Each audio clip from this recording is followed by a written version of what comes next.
E aí eu lembro que ele colocou a língua dentro da minha boca. E, enfim, foi uma sensação muito estranha naquele momento pra mim. Eu acho que eu tinha, 7 anos, 7, 8 anos, alguma coisa assim. Até um pouco mais nova do que isso.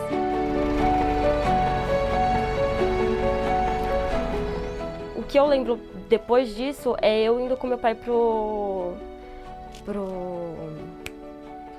pra delegacia. E aí eu lembro que eu tava lá e falei, mas gente, por que eu tô indo pra delegacia? Fez com que eu acreditasse que eu era uma pessoa feia, que eu era uma pessoa indesejável, que eu era uma pessoa que ninguém queria estar perto. Eu sou muito mais do que isso. Mas durante muito tempo eu tive vergonha de falar sobre, de me abrir sobre e de me sentir culpada, sabe? Olá, eu sou Fábio Turci e este é o podcast Existo. Toda quarta-feira, o Existo traz a história de uma pessoa comum que a gente vê, mas não enxerga. Uma pessoa com dores que a gente sequer imagina. Dores que o nosso olhar pode agravar. O episódio de hoje, o último da primeira temporada, é sobre a Isabel, de 23 anos.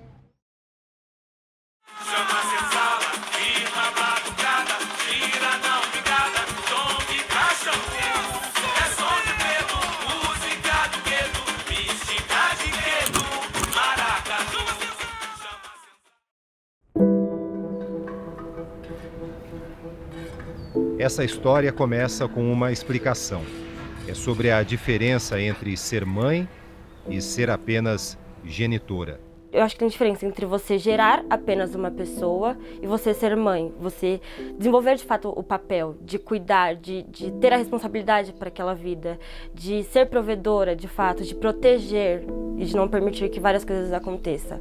A genitora, o papel de uma pessoa que ela, enfim, gera uma pessoa, ela só gera e deixa que o mundo se encarregue do que pode acontecer com aquela vida ou não. E no seu caso, você acha que ela só te gerou? Sim, apenas. Não cuidou? Não.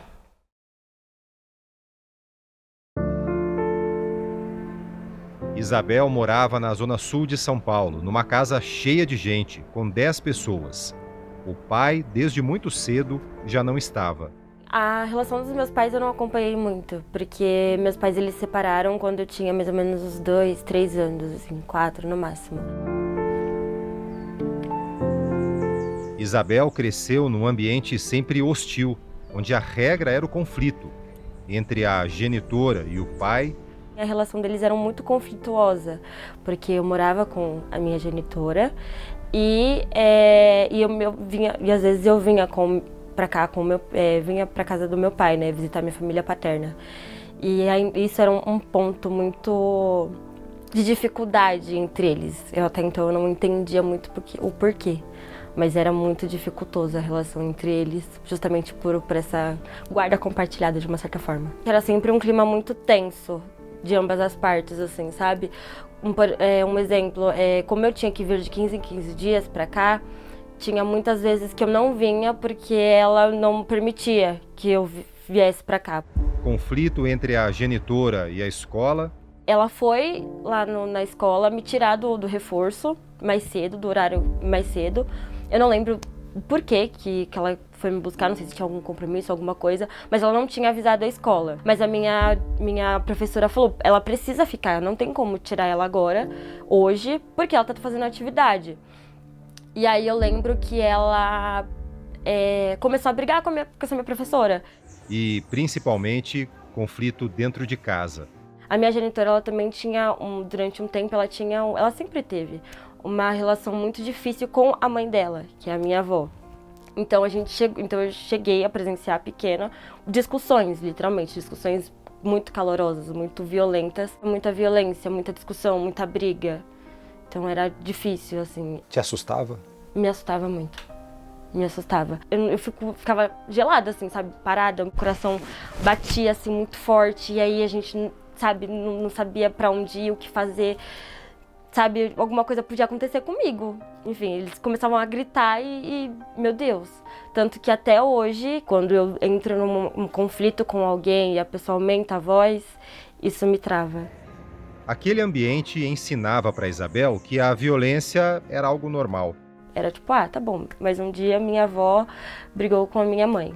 Mas um dia minha mãe, enfim, brigou comigo, com os meus irmãos. Eu lembro que eu ia pra escola e eu via a relação das minhas outras coleguinhas, como elas falavam da família. E eu entendo que nenhuma família é perfeita. Toda família tem o seu ponto, enfim. Mas eu lembro da forma como eu via a família dos meus colegas, dos meus outros colegas, como eles contavam, como eles falavam, enfim. E não batia com o que acontecia comigo, sabe? De uma certa forma eu ficava pensando, nossa, mas... Pra mim eles eram os estranhos, sabe? Tipo, nossa, mas não acontece isso? Tipo, sua mãe e sua avó não brigam dessa forma? E no meio disso tudo, havia as brincadeiras de um homem. Até então no começo era uma coisa leve, assim, uma brincadeira. Mas aí essas brincadeiras de um tempo, algum tempo, depois foi ficando diferentes. Já teve uma vez que eu lembro dele beijar a minha boca, enfim, porque ele tinha umas brincadeiras com mordida, isso eu lembro. E ele sempre mordia, sempre tipo, brincadeira, eu vou morder, aí mordia. E aí eu lembro que teve uma vez que a gente tava, eu não lembro exatamente o que a gente tava fazendo, enfim, estávamos brincando. E ele começou a lamber meu rosto.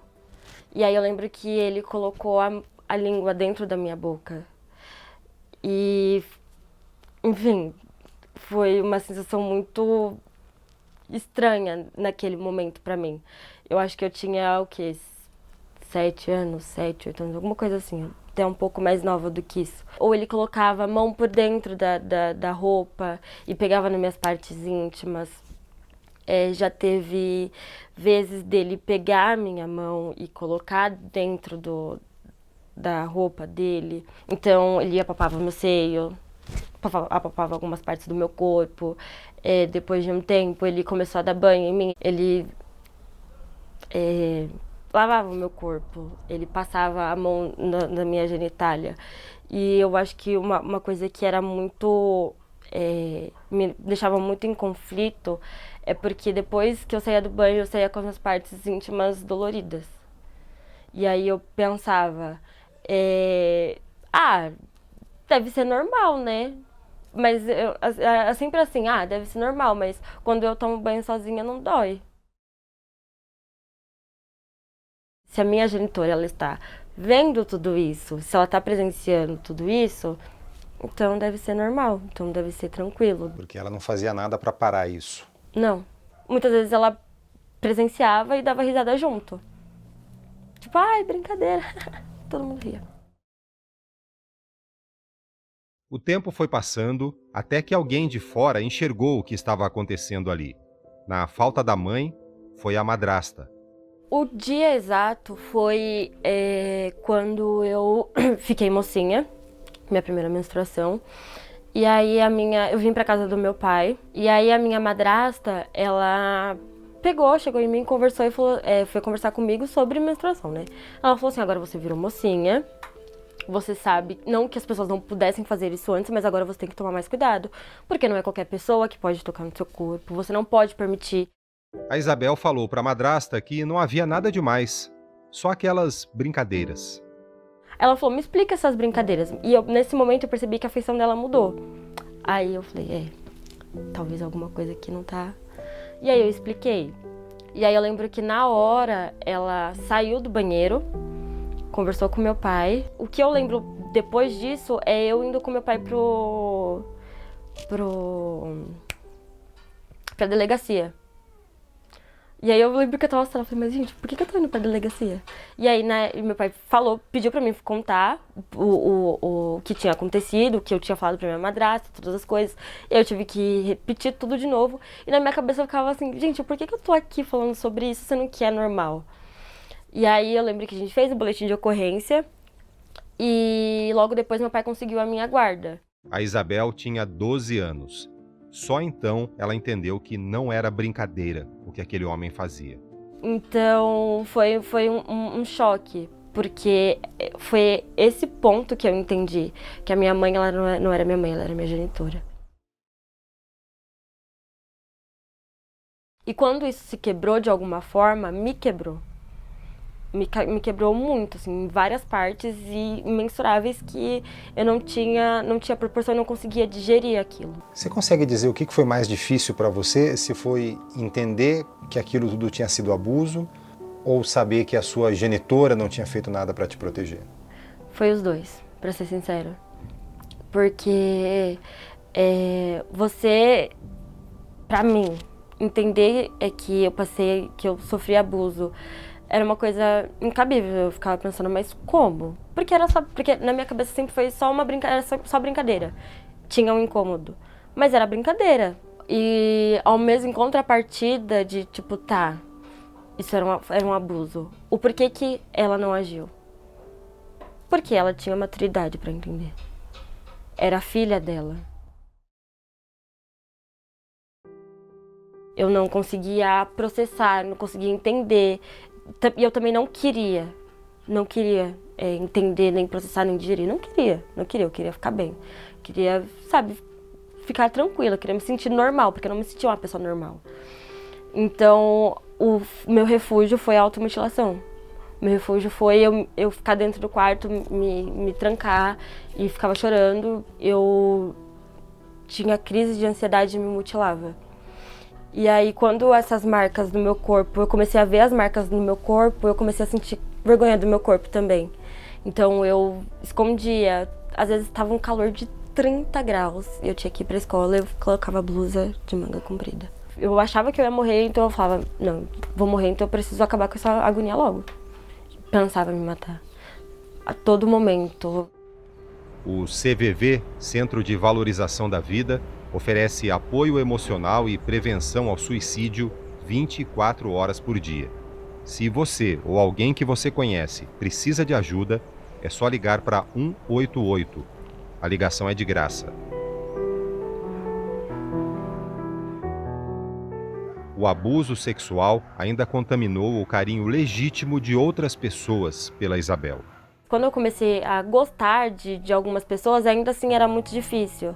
Porque o toque de outras pessoas, nesse sentido, me incomodava de alguma forma. Era o mesmo sentimento de incômodo. Quando eu sentia que alguma pessoa chegava pra me tocar, alguma pessoa que, enfim, eu achava bonita, enfim, chegava pra me tocar ou, sei lá, tentar me beijar, alguma coisa. Quando rolava aquele clima, isso me gelava. Já aconteceu literalmente, de eu estar beijando alguém, ter aquele sentimento de incômodo, mas tipo, Isabel, não é a pessoa. E eu abri o olho e eu me assustar e ver a pessoa. E isso me gelar e eu me afastar da pessoa e falar, não quero mais.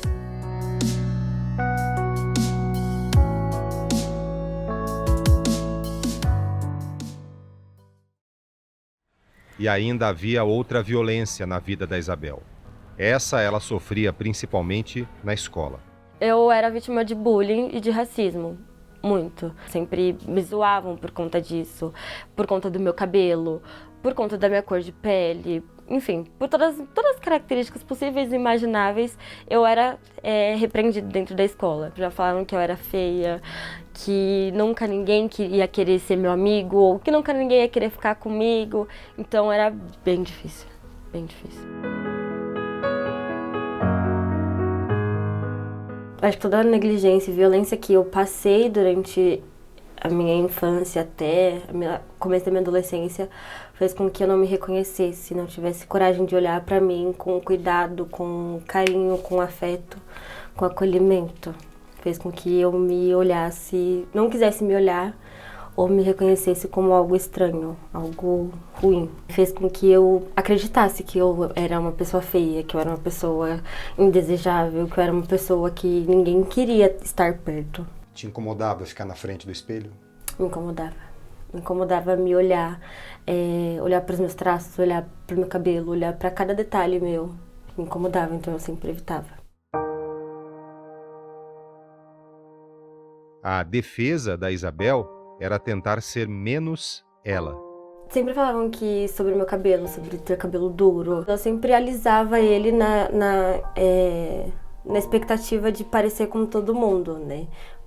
Não na expectativa de parecer com todo mundo, né? Na expectativa de talvez me embranquecer de alguma forma. E esses comentários e toda essa estrutura que, enfim, é o racismo, ela diminuir, né? E não diminuía nunca. Você alisava o cabelo e o que os seus colegas de escola falavam?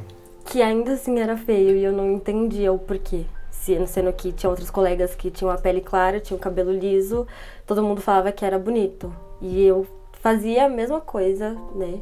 Querendo que meu cabelo fosse, que as pessoas me elogiassem. E ainda assim, as pessoas falavam que meu cabelo ainda assim estava feio. Mas também foi na escola que ela descobriu uma força que já estava no sangue. Eu sempre fui de escola pública e eu tive o privilégio de escola pública ter professores sensacionais que com muito pouco recurso, muito pouco reconhecimento, faziam transformações e fazem transformações incríveis e maravilhosas. E eu comecei a pesquisar mais sobre as coisas que eu aprendia na escola. E nessa época eu comecei a me aproximar da minha negritude e me entender quanto mulher negra, o que isso significava. E quando eu comecei a ler sobre racismo, sobre a escravidão, mas também, não só sobre a escravidão, mas o que a minha ancestralidade preta significava para mim, foi um ponto de descoberta, assim, de tipo, meu Deus do céu. Então, os meus professores, sem eles saberem, foi um gatilho para que eu me empoderasse enquanto uma pessoa negra, enquanto mulher, enfim.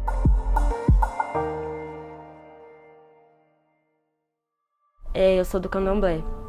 A minha avó, por parte de mãe, ela é Yalorixá e ela que me iniciou. E eu acho que o momento que eu mais me sentia bem, acolhida, eram nos momentos que eu tava lá no Ilê, sabe? Estar perto daquela energia, estar perto dos orixás, de todas as entidades. A minha fé, a minha religião sempre foi o que me sustentou.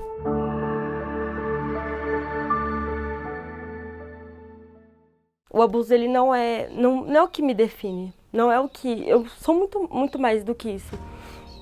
Mas durante muito tempo eu tive vergonha de falar sobre, de me abrir sobre e de me sentir culpada, sabe? E poder abrir isso para todas as pessoas e falar tá sendo uma cura, de uma certa forma, sabe? Então eu quero agradecer muito a vocês por estar me dando essa oportunidade de falar.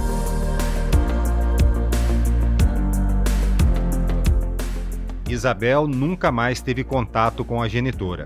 Hoje ela mora com a avó paterna, Dona Teresa, numa casa simples na zona leste de São Paulo, na mesma região onde vivem o pai e a madrasta. Isabel faz estágio numa multinacional. 3 dias por semana ela trabalha de casa mesmo. Toda tarde, Isabel vai para a Faculdade Zumbi dos Palmares, que dá acesso ao ensino superior para estudantes de baixa renda. Ela está no 4º ano de Direito. O sonho da Isabel é trabalhar por quem muitas vezes não é alcançado pela justiça. Todas as pessoas que são silenciadas, que foram violentadas, que foram negligenciadas, não só pelos familiares ou por pessoas próximas, principalmente pelo Estado, pelo nosso país. A gente vive numa sociedade muito complexa, muito difícil, que tenta silenciar todas as pessoas que elas veem como, não exatamente diferentes, mas que não seguem um padrão. E mostrar que essas pessoas existem, mostrar que essas pessoas elas estão aí e precisam ser acolhidas, é uma das minhas metas de vida. O que te manteve de pé, apesar disso tudo? De onde você tirou força? Primeiro, a minha religião, como eu disse. O candomblé ele foi um pilar muito necessário. E o carnaval. O carnaval é a melhor parte de tudo. Quando eu tô sambando, quando eu tô ensaiando. Isabel é passista da Império de Casa Verde, escola de samba da zona norte de São Paulo.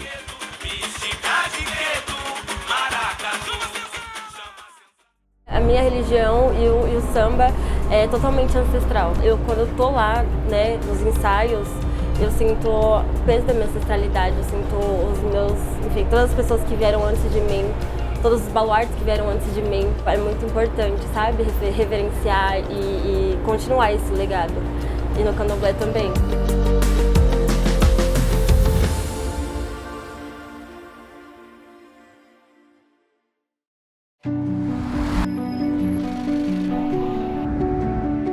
Nas últimas semanas, a gente pôde entender por que a Daniela, mãe da Isabela, vendia balas e revistas no semáforo.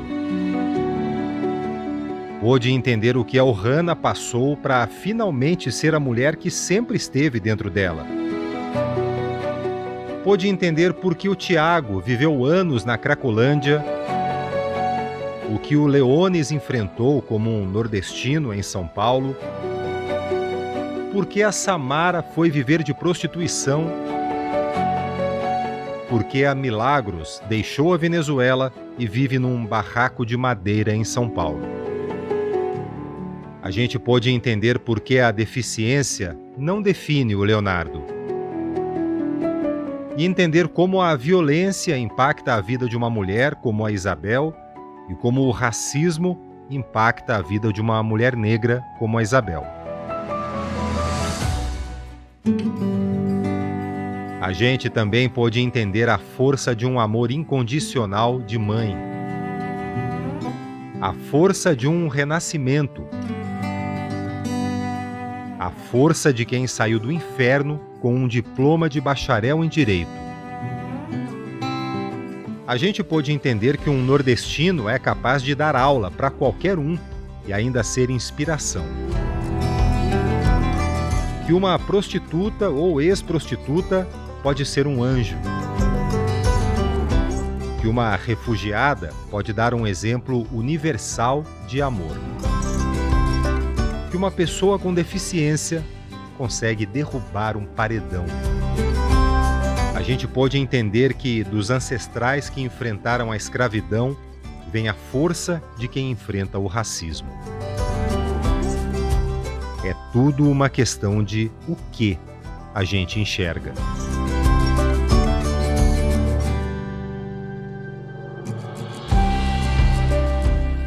Eu existo. Eu existo. Eu existo. Eu existo. Eu existo. Eu existo. Eu existo. Eu existo.